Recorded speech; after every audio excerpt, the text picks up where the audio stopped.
Welcome to the Problematic Podcast, where I interview leaders who are solving important problems and improving lives. Follow this podcast to hear from visionary business leaders every single week. And now, here's Dan Tinquist. Could you tell us about yourself and what problem you're solving? Yeah, absolutely. My name's Dan. I am the founder and CEO of Confidad, which is like a play on confidant. The idea is dads have a hard time like becoming the dad that their kids need, and there's really not a lot of places that we can go to talk about our shortcomings or talk about the places that we're struggling that are helpful, right? Like I kind of joke about this. Like if you want to go commiserate, go to the bar and you can complain about your wife and kids all you want. But if you want to change and get better and like build the life that you've always wanted with your family in terms of relationships and building a legacy that will last, that means kind of uncovering your blind spots, finding confidants to share that with, and then grow as a dad at an exponential level, because you can grow in your career, you can grow in your personal development, all that other stuff. But if you are not growing as a father, the time is now, because your kids, like, you only have 938 weeks with them from birth to graduation. That's not very many weeks, right? You have 4,000 weeks in your life, 938 of them with per kid in your house. Like, the time is yesterday, right, to start growing and getting better, uncovering those blind spots and working. So the problem I'm solving is helping dads find a space where they can enter in and learn how to better see, hear, and know their kids, so that when they say "I love you" to the kid, the lived experience of the child is matching the words coming out of your mouth.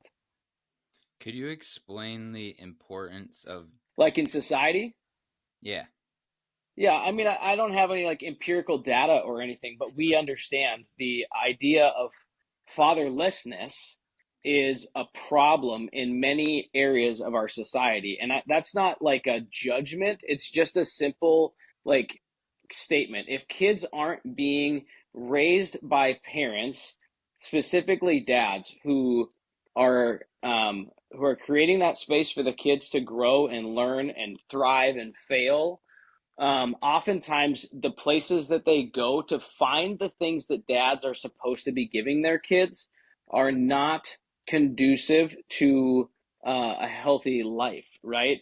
Whether it's drugs, sex, alcohol, blah, blah, blah, all the other things, social media, attention, accolades, all of those things fall short. And that is why dads being good dads is important, you know. And I'll say this, like, good dads are dads who care, right? Like, some people will say, I don't want to work with you, I'm a great dad. Well, I don't work with bad dads because bad dads don't care. Bad dads couldn't care less about what's going on. They're just going to do their own thing, and their kids just happen to live in their presence or in their home, or don't live with them at all. But good dads care about their own shortcomings, their kids' shortcomings, and growing together. And so I think it is the way that dads go is the way that society tends to go. okay.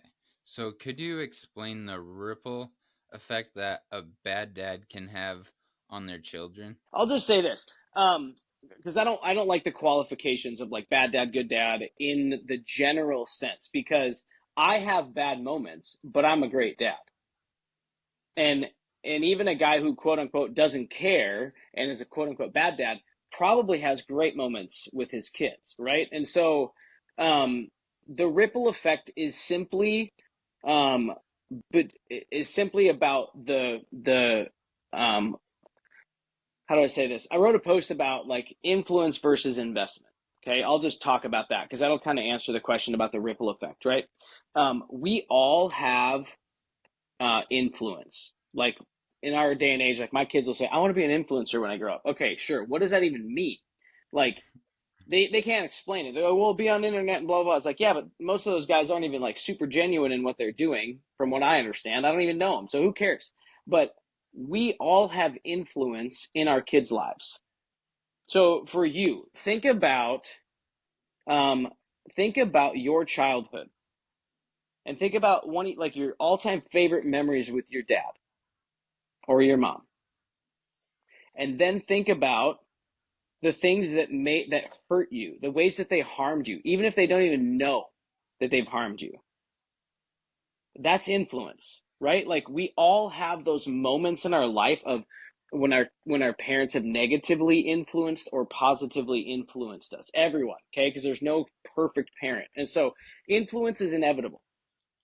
But investment is not. Investment is something where people are taking time to understand who they are, understand who their kids are, and then becoming the parent that their kids need, not just the dad that they want everyone to think they are, right? And that, like, investment takes time, it takes energy, it often takes money, and it's an idea of if you're going to invest in your physical health, it's going to take time, effort, and money.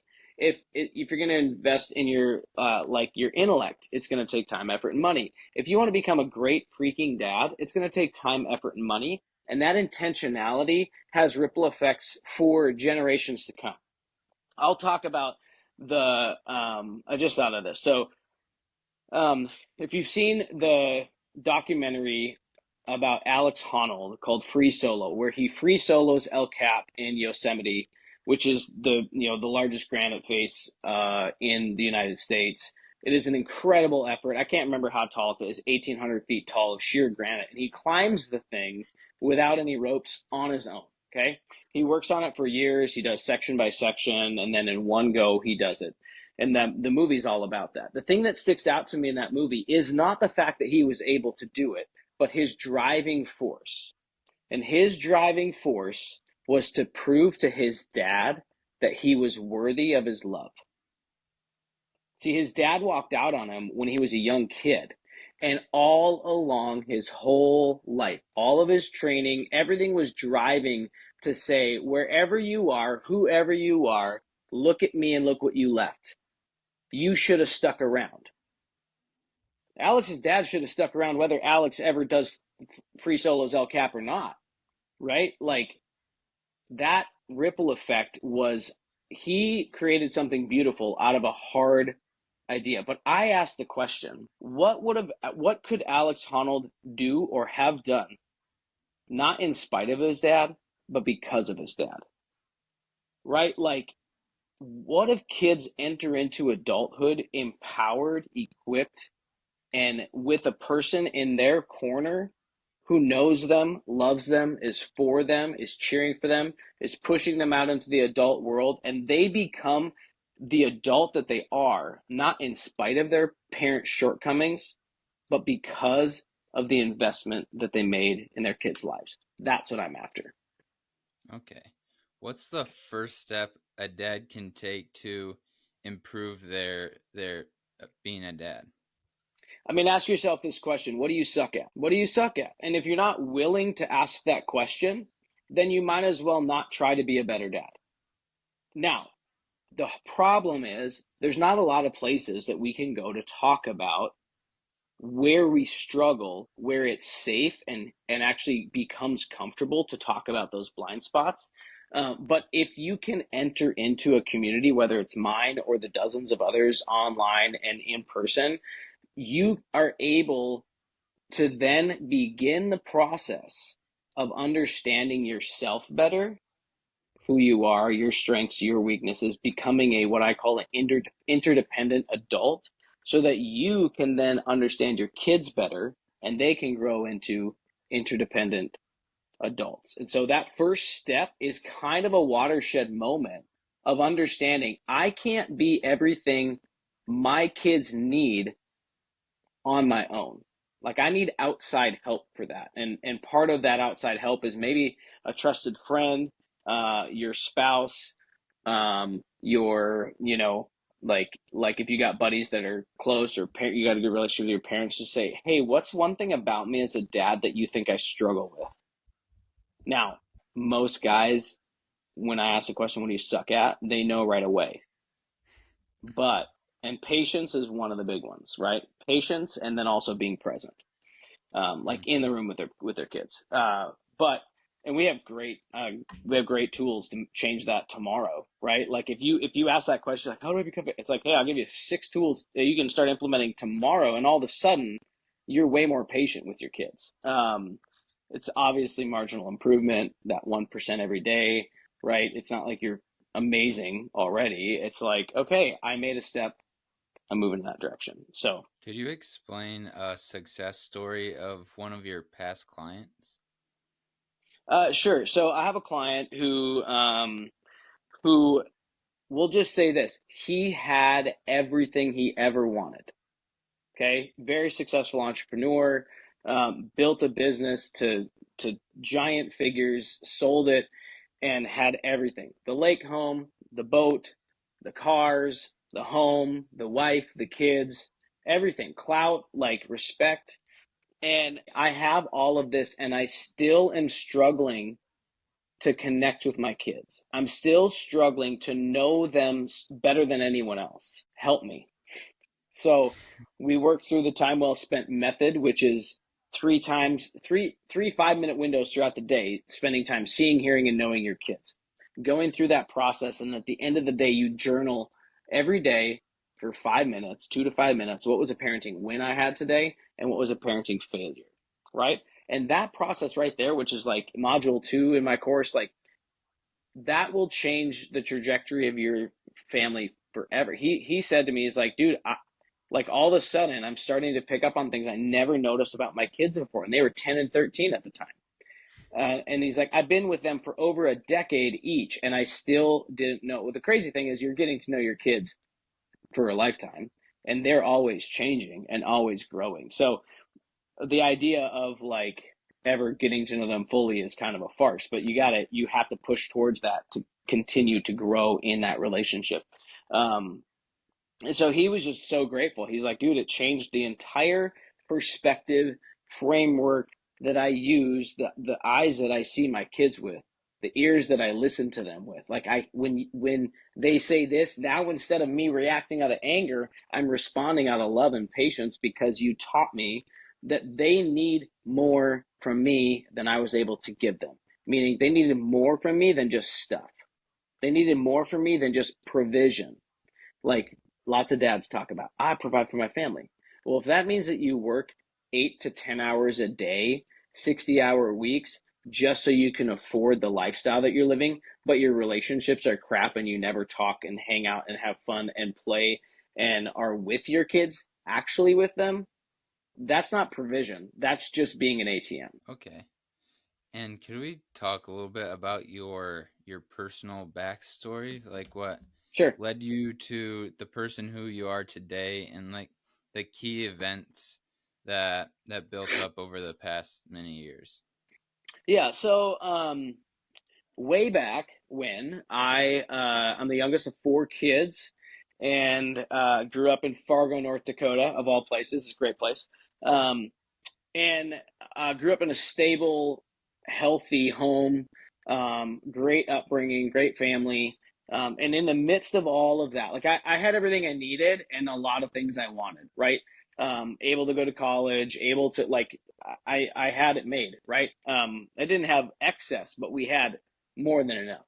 And in the midst of growing up, I'm also like, you don't see this on a podcast because it's video, but I'm 5'5", and so I'm pretty short. And my whole life I've been like the smallest guy in the room. And I remember very specifically like going up to concession stands at my sister's gymnastics meets and like getting overlooked, literally overlooked, like people not looking at me, asking me what I want. I'd be like, hey, I've been here for like the last 6 people. Are you gonna take my order? And they're like, oh, I thought you were with someone's, like your parent or something. I was like, no, I'm like here with my own money to buy something. And so I spent a lot of time feeling and being overlooked. And I think that created a little bit of a like, I need to develop a survival mechanism to live and be in the world. So I became really funny and really like attention seeking in order to be seen, in order to be heard, in order for someone to know me, right?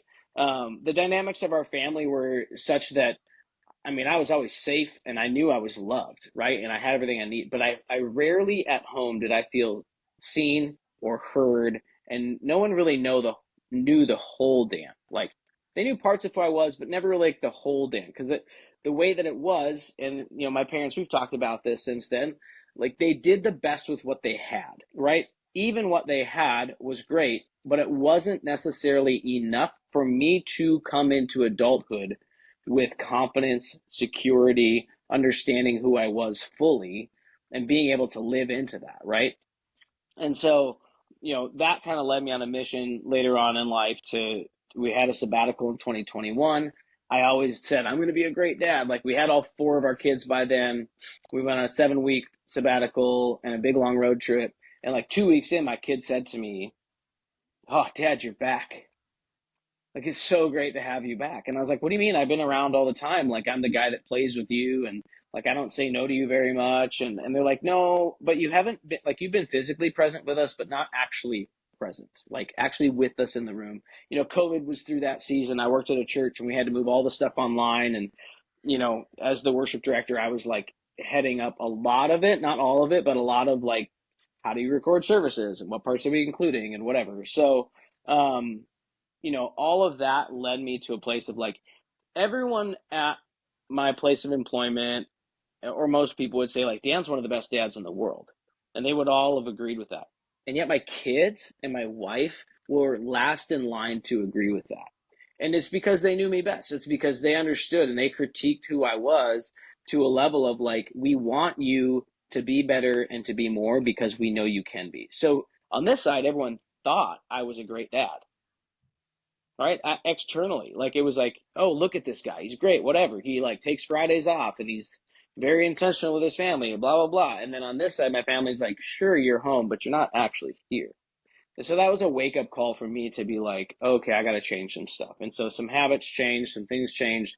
And then eventually my job changed because I was like, I can't be the only person experiencing this. I can't be the only person who, under the pressure of career and the pressure of providing for your family, relationship pressures, all of that, social pressure, family pressure, I can't be the only one experiencing that. And if I have come to a place of understanding how to solve this problem in my own family's life, I bet I could help other people do this. And so it isn't so, yeah, I got a couple systems and frameworks that are really, really helpful.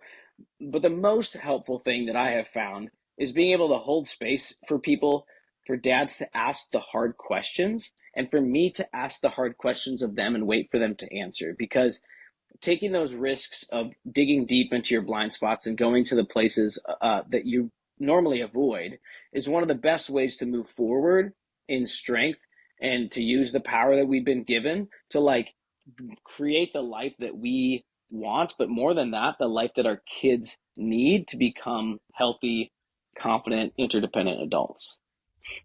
Are there any specific techniques or different things that you can do to make sure you're being a good father?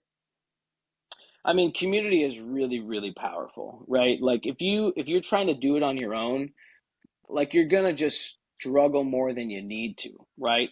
So community is key in that. It could be our community, like you jump in with Confidad, we'd love to have you.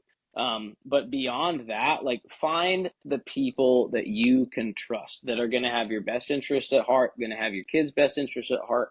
Like that is a big key component of getting better, because if you're just in your own echo chamber by yourself, like you might think this is the best, but it might not actually be the best. And that's like, I actually did that for a little while and I was like, oh, I'm doing great, blah, blah, blah. And then I go ask other people and trusted advisors, and they're like, actually, I wouldn't do that because there's going to be unintended consequences with your kids later on down the line. It feels great now, but down the line, you might want to rethink, like, that's going to create another problem in 4 years. I was like, yes, okay. So in that community aspect, I was able to learn and grow. And that's how it works, right? We're not looking for perfection. We're not looking for like, I'm going to hit 100%. It's like, no, can we hit 80%? Can we hit 85% in the success as a dad to grow and be? And community is a key part of that. There's some other parts like I teach dads how to build the family culture that they've always wanted, using these four culture builders, I call them.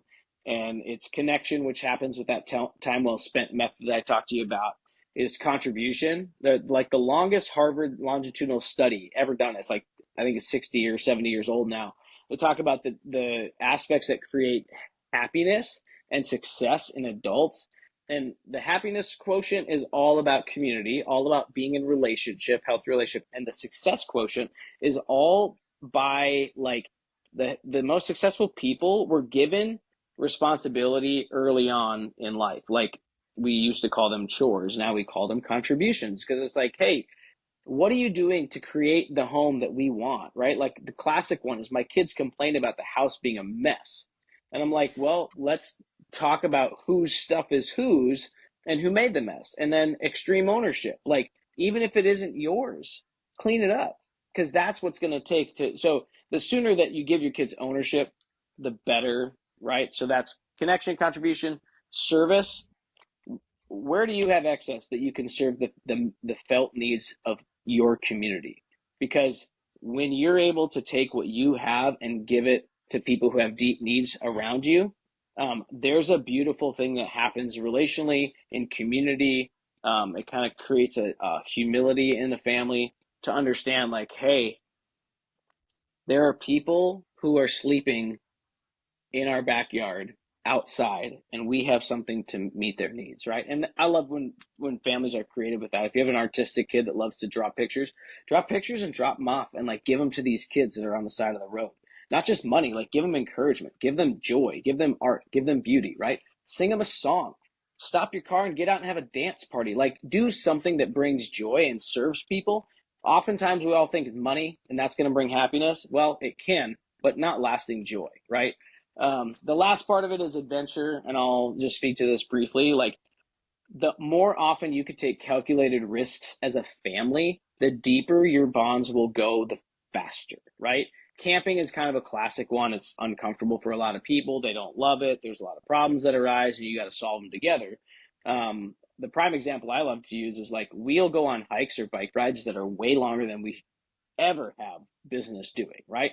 So in March of 23, we biked the Zion Canyon Trail in Zion National Park, and it's like I don't know, it's like 8 miles up or 9 miles up and back. But we rented bikes from a bike shop a mile outside the entrance, so we ended up biking 19.2 miles with my 6 year old, right? Like the 4 year old was in the bike cart and I was hauling him, and that felt good, right? That I was able to do it and hauling him. But like my 6 year old biked that 19.2 miles all by himself.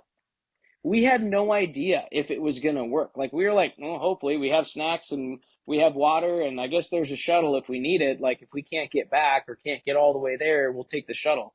But we did it as a family, and that risk that we took, that we weren't sure if we were going to make it, built in a deep, like kind of core memory that our kids will always remember. And then we're able to say and look back and go, we do hard things. Like, look at what we did back there. School's hard. Being a good friend is hard, but you biked 19.2 miles and that was hard too, remember? Oh, yeah. And it starts to build resiliency and other gifts that our kids need. What's your schedule look like on like a weekly basis, like day to day with your kids? So, summer it's summer right now, right? School starts in like 2 weeks from yesterday. And my wife works full time. And so I'm kind of the primary guy at home all summer because childcare is expensive. And it's like, okay, we'll do it. A typical day is pretty low key in the summertime. And yet there are moments that I have to craft to build in connection with my kids because it doesn't happen by default, right? And so every week at least once I'll go on a 15-minute walk with each of the boys. At one point, just one of them, go out on a walk with them, connect, ask questions such as, "Hey, buddy, finish this sentence. You really love it when Daddy does blank. You really hate it when Daddy does blank." Like those two questions, it could take the whole 15 minutes because you start to talk about the things that they love about you and the things that they cannot stand about you. And if you're wise and a student of your children, you'll take those things and you'll let them change, like let them change how you're interacting with them, how you're caring for them. So we always are walking. Our boys are all into sports, right? So like there are balls flying in the house. We're throwing balls, but I think what I'm maybe mainly avoiding the question because there isn't really like this is what happens every day, right? When they're in school, structure is a huge part of it.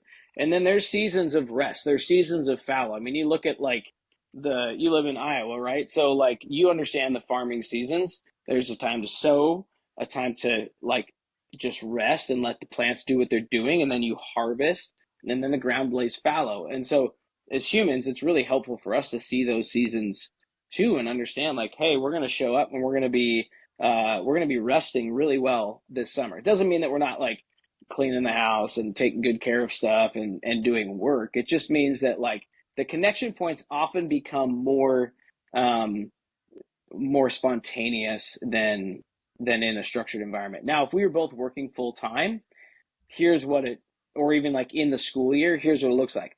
I wake my kids up early enough to spend 5 minutes with each of them before they go to school.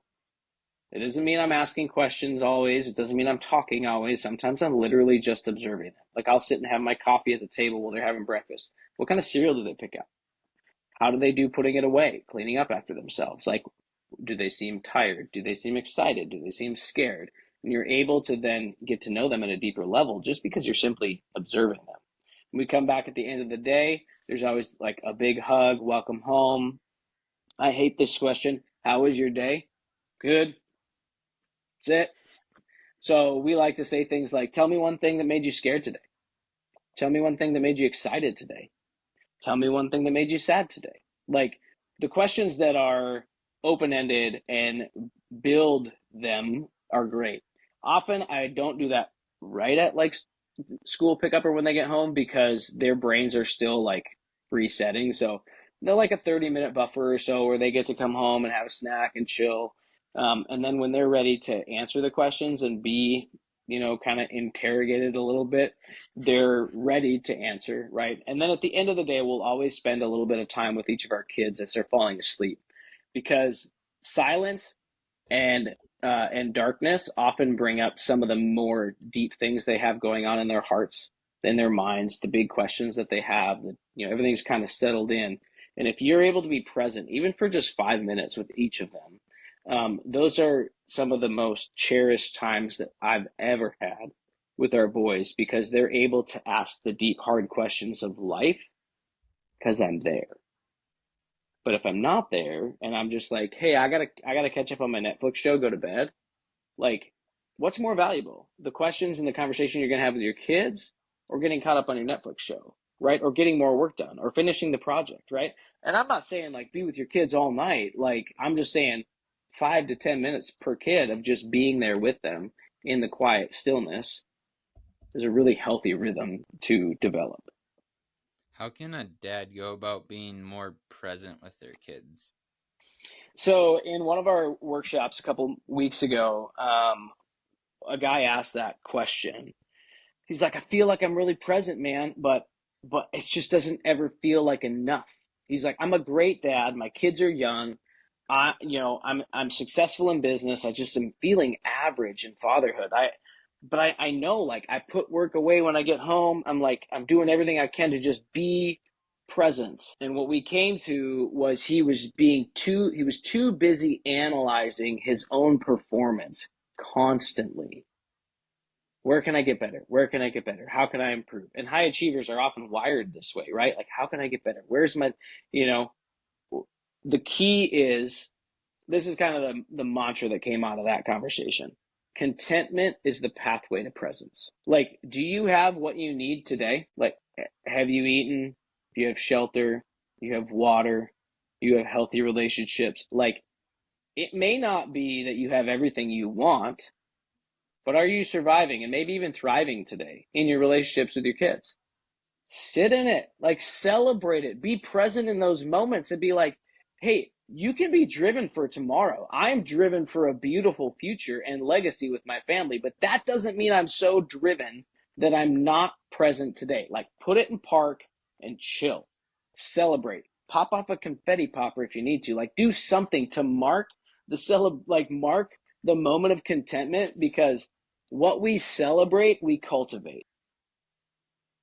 If you're celebrating small little things, small little victories of even just being present and saying, guys, look what we have. Like, isn't it great that we have this house? We have these clothes. We have this food to eat. We have our toys. Like, we're able to enjoy life and we have each other. Isn't that great? It really starts to drive that ability to be present. We're no longer analyzing ourselves. We're no longer trying to teach our kids lessons in every little moment. It's the idea of choosing to be content so that you can be present in those moments. What advice would you give to your 18-year-old self, knowing that you would probably go into fatherhood in the next 5-10 years? Store up grace for Grace. you're you're going to screw up. You're going to make more mistakes than you want to say out loud. So be kind to yourself. Learn from the mistakes, give yourself grace. Grace just simply means not holding yourself like giving yourself forgiveness, right? Like forgiving yourself for the past mistakes, the things that you've done. So storing up grace means like understanding, I know I'm going to screw up, but that's not a reason not to do it, right? Like some of the best things happen on the other side of risk. And I thought I was ready to be a dad at 27, 25. Where was I? I think it was 26. I thought I was ready, and I wasn't. Um, I was in some instances, right? Like my wife and I had a great couple years of marriage without kids, and we were ready. We always knew we wanted them. Thankfully, we never battled with IVF or anything like that, like infertility. I should say, didn't battle with infertility, and so yeah. But I still, man, I was weak. I was scared and I wasn't really okay with it. So I kind of pretended, right? But store up yourself grace and have a community. Like have the village right away. We say it takes a village. I haven't met a lot of people that are willing to ask for help, but we ought to be able to ask for help when we need it. How can someone pivot when they're in those low spots as a father? So the interesting thing about like pivot language is what are we using to measure success, right? Being in a low spot, if we're simply measuring our success by how we feel, it's probably not really um it's not going to lend us towards a trajectory of like up and to the right, so I think being able to sit in the discomfort of the low spot long enough to let your emotions teach you what they're trying to teach you, Mm. right? Like your heart is that emotional center, and the longer we're able to sit in the discomfort of our sadness or the discomfort of our anger, which is just deep want, the more it's able to teach us how to get out of it, because we really shouldn't let our hearts drive. Like if you think about yourself as like mind, soul, body, spirit, heart, whatever, like the heart doesn't get to drive the bus, the mind does. The heart gets a great place on the bus and we get to say, hey, what's going on, how you feeling? Yeah, yeah, that's hard. Like I have to show up for my kids no matter what I feel, right? My kids need me. They don't have, as my friend Jake Smith Jr. says, they don't have a prefrontal cortex, so they have to borrow ours. It's not fully developed. And so to put on my kids this expectation that they should like behave so that I can be emotionally regulated. No, it's my job. It's my job to have emotional regulation and their job to be kids and to struggle with learning what is emotional regulation. Now, it's a big word. It's like they have to borrow our prefrontal cortex. And so if you're in a low spot as a dad, it isn't so much about pivoting. It's about asking, like, who's driving? Are you still connected with the vision of who you are? The vision of when you're 75, what does this life look like with your kids? Those are the parts, like, remind yourself what's true. Remind yourself why you're drawing breath still.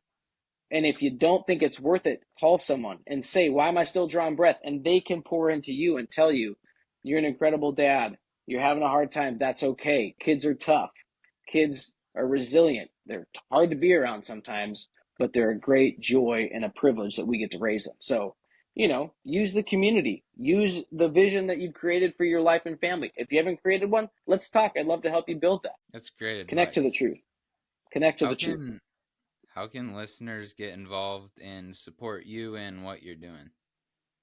I'm fairly active on LinkedIn. Just that's kind of my core. I serve business owners, CEOs, hardworking dads who want to like provide for their kids, right? High achievers, the people that are driven to change and grow. And so LinkedIn happens to be the social media platform that they love to hang out on. So I'm on there. That's a lot of my content goes out there. If you want to just head to www.confidad.com and book a call with me, I'd love to just hop on a 15-minute call, 30-minute call and hear from you. What are you struggling with? How can I help you? We'd love to have you be a part of it. If we actually have a local rucking community here in Fargo Moorhead where dads go out and ruck, which is carrying a heavy backpack, um, and kind of process the things of life, the things of fatherhood, the hard things, the good things, and all in between. And so there's a local thing there. I'm looking to build that in the future into local chapters all throughout. But the other place to get involved is just jumping into my course and learning the hard things about how you need to grow as a dad. And it's never too soon. Can they find your course on your website? They have to call me to get in the course, but yeah, I mean, you can find out all about that on the website or on LinkedIn. Yeah, Sounds good. Thanks so much for coming on. yeah, appreciate it. Thanks for having me. Yeah, have a good day. You too.